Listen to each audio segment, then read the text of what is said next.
Hello, sa patuloy na pagtaas ng mga bilihin at presyo ng ating mga ilaw, tubig at lalo na mga LPG at ating mga unang pangangailangan sa buhay, talagang patuloy na patuloy ang problema sa ating bansa. At hindi lang naman tayo namang problema diyan.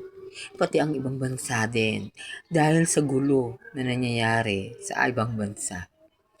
Marami talagang nalulungkot at lahat tayo nalulungkot talaga sa nangyayaring ito na pagtaas ng lahat ng ating bilihin. Wala tayong magawa kundi sumunod sa agos ng mga pagtaas na ito. Dahil na itong pagtaas na ito ay parte ng ating buhay. At sana lahat tayo kayanin natin itong pasaning ito. May mga taong hindi na kaya pero kailangan kayanin dahil lahat na ito ay nasa hamon ng ating buhay. Hindi kailangan sumuko dahil hindi ibibigay ng ating Diyos sa atin itong mga problemang ng ito kung hindi natin ito kayang gawin at ating solusyonan.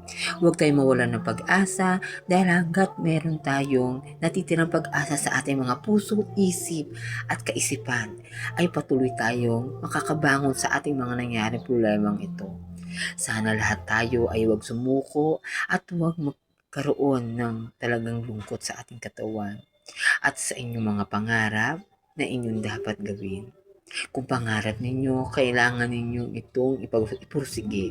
Dahil sa bandang huli ay kayo rin naman ang makikinabang ng mga inyong pagpupursiging iyan. At talaga naman itong mga pagtaas ng ating mga bilihin ay parte ng ating buhay.